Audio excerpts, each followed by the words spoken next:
Buenos días, aquí Augusto Townsend, curador principal del comité, con las noticias de hoy martes 23 de abril del 2024.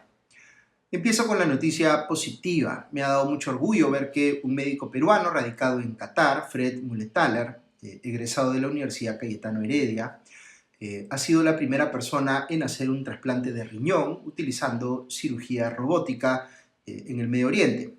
Qué extraordinario, la verdad, ver profesionales peruanos marcando la pauta en sus respectivas especialidades. Y me permite conectar aquí también con lo que les decía en el podcast de ayer, en la reflexión del día, sobre la, entre comillas, fuga de talento de estudiantes y profesionales peruanos al extranjero. Nos entusiasmamos muchísimo, por supuesto, por sus logros, pero nos lleva a pensar en lo que necesitamos hacer para que el Perú sea, pues, el lugar donde puedan y quieran desarrollarse profesionalmente. Una persona con la habilidad excepcional del doctor Mulethaler va a ser suficientemente competitiva para trabajar en cualquier parte del mundo donde más se valore, digamos, sus servicios. Pero ojalá en algún punto personas como él puedan volver al Perú, al menos para enseñar lo que han aprendido. Lo que no puede minimizarse, sin embargo, es el efecto que generan en cuanto a la convicción que transmiten a muchísimos jóvenes peruanos de que ellos también pueden llegar a lo más alto de sus respectivas profesiones si es que se lo proponen. Así que me alegro mucho por el doctor Mulethaler. Ok, vamos con las noticias del frente político. Lo más relevante esta mañana es que el gobierno ha oficializado la destitución del Procurador General del Estado, Daniel Soria, por un supuesto incumplimiento de los requisitos para ocupar ese cargo, cosa que se da como resultado de un proceso administrativo sancionador al que fue sometido. Recordemos que el Ministerio de Justicia ya había suspendido a Soria en noviembre del año pasado por una decisión de una comisión ad hoc. Me tomo un minuto aquí para explicarles por qué esto es importante. El Procurador General del Estado es como el abogado del Estado, es decir, quien defiende sus intereses cuando alguien los agravia. Por eso las distintas instituciones públicas tienen sus respectivos procuradores y estos participan en los procesos judiciales que se inician por casos en los que, por ejemplo, se malversan fondos públicos. Ahora, si bien la Procuraduría General del Estado es un organismo autónomo y es razonable que lo sea para que pueda actuar con independencia, pasa algo curioso en nuestro ordenamiento legal, que es que se le da al Ministerio de Justicia la capacidad de tomar decisiones que influyen en la manera como opera la Procuraduría, porque se entiende también que el ministro de Justicia es como si fuese el abogado del gobierno de turno. ¿Qué es lo que ha estado pasando en los últimos años en el Perú? Pues que se han descubierto muchísimos casos de corrupción que involucran a políticos que han sido o son parte del gobierno. Y lo que ha hecho la Procuraduría apropiadamente es decir, a mí me toca defender los intereses del Estado, no los intereses del gobierno de turno, porque si hay gente corrupta en ese gobierno, se está afectando pues los intereses del Estado, porque la corrupción es equivalente, digamos, a robarle dinero a este y a los ciudadanos.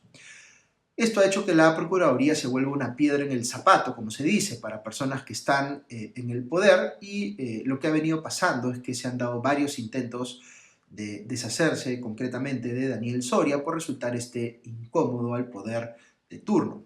Lo quiso hacer Aníbal Torres cuando era ministro de Justicia del gobierno de Pedro Castillo, pero a la larga no tuvo éxito porque el caso llegó al Poder Judicial y este ordenó reponer a Soria. El Poder Judicial consideró que las razones que invocaba ese gobierno para decir que el nombramiento de Soria fue nulo, por no cumplir supuestamente, como les digo, un requisito de experiencia previa, pues no justificaban su destitución. Y luego el gobierno de Dina Boluarte intentó lo mismo, insólitamente ha logrado ser más exitoso en su cometido, logrando ya confirmar la destitución de Soria y ratificar a quien lo venía reemplazando como interino, vale decir a Javier Pacheco. Como siempre les advierto en el podcast, sí existen similitudes, aunque a veces no sean tan evidentes, entre el gobierno de Castillo y el de Boluarte. Y una de ellas es una predisposición muy clara por obstruir a la justicia cuando hablamos de organismos autónomos tomando acción para investigar al gobierno de turno.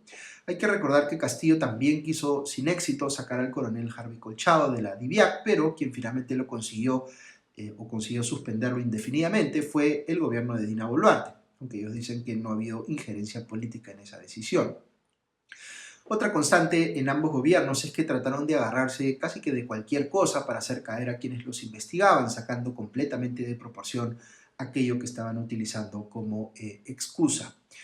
En resumen, entonces, es una noticia muy preocupante que el gobierno de Dina Boluarte haya logrado lo que no pudo conseguir el de Castillo, vale decir, deshacerse de un procurador general del Estado incómodo a sus intereses porque en ejercicio de su autonomía había decidido investigar al gobierno.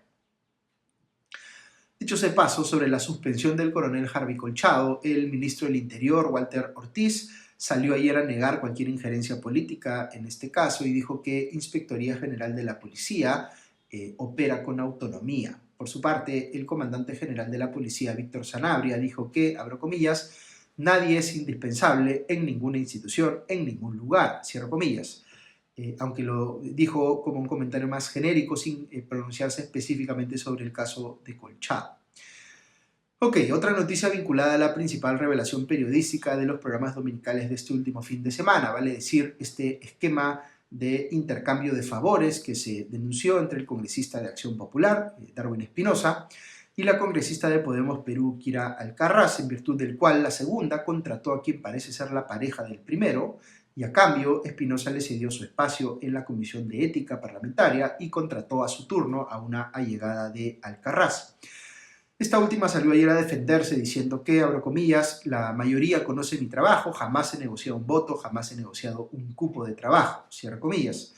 Dijo algo así como que ella no tiene por qué saber quién se acuesta con quién, como dando a entender pues que no sabía que la persona que contrató, Estefanía Cuya, era pareja de Darwin Espinosa, pero igual ya la removió del cargo mientras dura la investigación y también ha pedido a Alcaraz dejar el cupo que le habían dado en la Comisión de Ética, el que le había cedido justamente la bancada de Acción Popular por gestión de Espinosa aparentemente. Entonces ella dice que no ha hecho nada malo, pero está deshaciendo todas las acciones que, según el reportaje periodístico, fueron parte de ese intercambio de favores con Espinosa.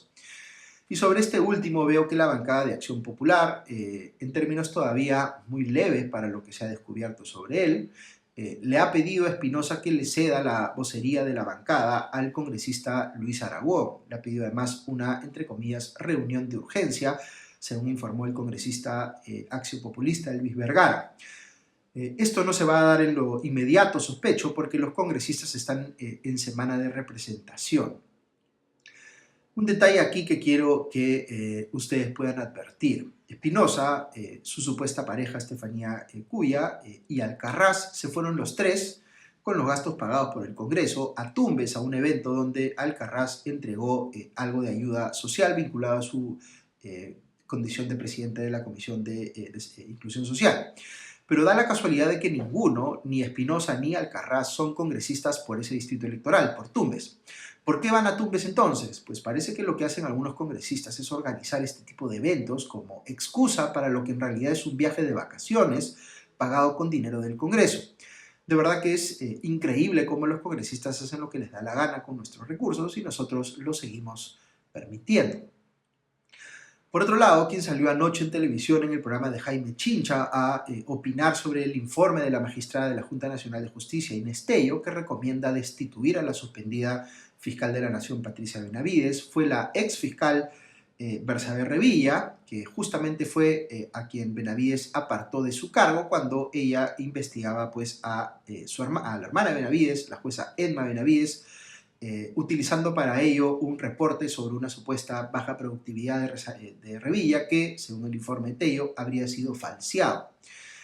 Según Revilla, el informe que ha emitido Tello es, abro comillas, prolijo, consistente y detallado, cierro comillas, distinto a lo que dice Benavides, por supuesto que lo ha calificado de espurio y express. Cita Revilla el informe de Tello para explicar cómo se acordaron voluntades al interior de la Fiscalía cuando Benavides estaba a la cabeza para que varias personas refrendaran pues, este relato de la supuesta baja productividad de Revilla y de esa manera poder sustentar su apartamiento del cargo.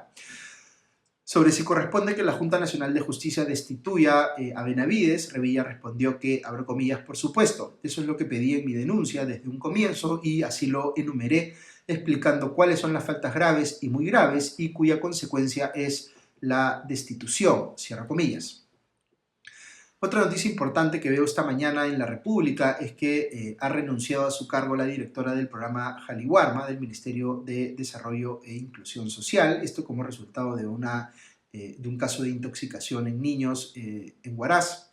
De más está decir que es absolutamente crítico que las personas que gestionan programas asistenciales como Caliwarma, que comprometen la salud de los niños y niñas del país, tienen pues que tener sobre ellas un nivel de supervisión acorde con una responsabilidad de esa magnitud, y casos de intoxicación de escolares no son pues cosas que se deben dejar pasar. Muy bien, hasta aquí las noticias de hoy, pero si quieren escuchar unos minutos más, quisiera compartirles en el espacio de la reflexión del día un comentario especial sobre el caso de Ana Estrada, la activista por el derecho a la muerte digna que falleció el domingo, siendo la primera persona en el Perú en hacer ejercicio de la eutanasia, luego de una larga lucha legal que derivó en una sentencia histórica que le permitió justamente poder morir en sus propios términos. Ya me he expresado sobre este caso en las redes sociales de Comité el día de ayer, y ustedes saben que mi posición es a favor de la eutanasia y de que esté reconocida pues, en nuestro ordenamiento legal, porque desde una óptica liberal del derecho, como la que yo tengo, el derecho a la vida incluye el derecho a la muerte digna, es decir, a poder decidir cuándo y cómo morir, en tanto no se afecten pues, injustificadamente derechos de terceros. Lo que quiero aquí es explicarles un poco el debate moral que hay detrás de este asunto y por qué es que yo llego a la conclusión que les acabo de mencionar. Fíjense cómo en la gran mayoría de debates sobre temas morales que podemos tener, este es uno, pasa también con este, que es uno en el cual entran a tallar las creencias religiosas de las personas. Algunas iglesias creen, por ejemplo, que la vida de una persona no le pertenece a esa persona, sino a Dios, y por tanto la persona no puede decidir de su libre albedrío tomar su propia vida, o si lo hace, incurre en un pecado mortal y va pues al infierno. Esa es una oposición, o de ahí surge una oposición a la eutanasia basada en argumentos estrictamente religiosos, aunque hay que reconocer que no todos los creyentes comparten esa posición. Algunos tienen un entendimiento más flexible sobre cuánto deberían aceptarse ciertas excepciones. Otras personas piensan que cuando alguien acaba con su vida está afectando derechos de terceros porque le genera un daño, por ejemplo, a sus familiares o a sus amigos, quienes van a sufrir su partida. Esa persona podría tener hijos, por ejemplo, a los que deja desamparados. Fíjense que este ya no es un argumento religioso, sino es un argumento legal. Se está diciendo aquí que los derechos de quienes sufren la muerte de alguien deben prevalecer sobre la decisión de esa persona de no continuar viviendo.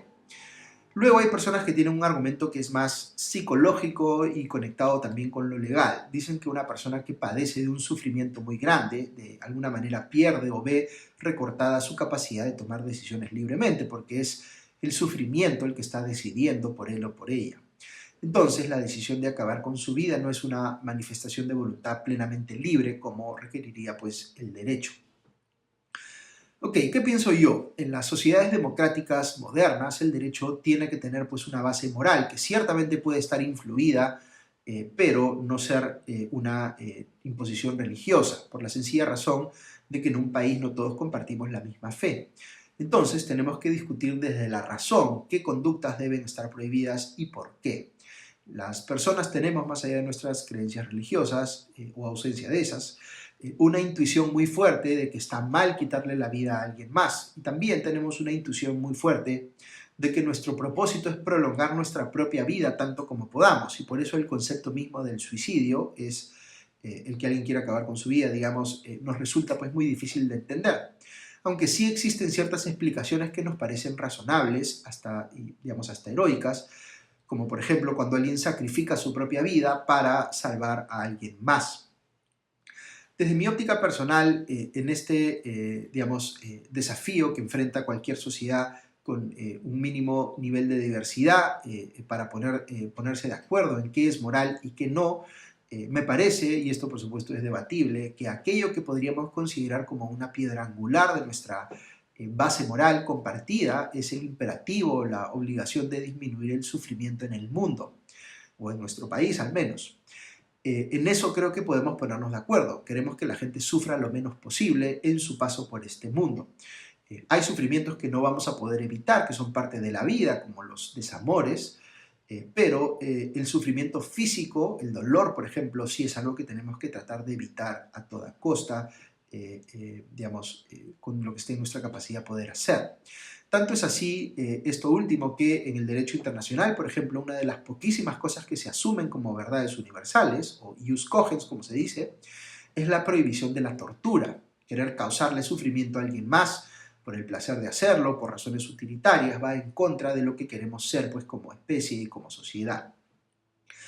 Ahora, veamos el caso de la eutanasia desde esta óptica que les acabo de señalar. Si una persona está sufriendo en vida de manera indescriptible, si nosotros los demás obligamos a esa persona a prolongar su vida con ese nivel de sufrimiento, es como si estuviésemos de acuerdo pues, con un tipo de tortura. Y claro, la explicación que nos damos es que nosotros sabemos mejor que esa persona qué decisión le conviene a ella tomar.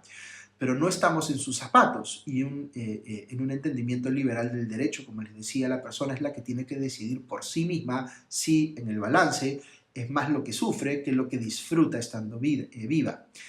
A nosotros puede parecernos inexplicable el sentido de su decisión, pero para esa persona prolongar su vida puede ser como una tortura y por tanto puede estar plenamente justificado exigir una muerte digna para no seguir sufriendo.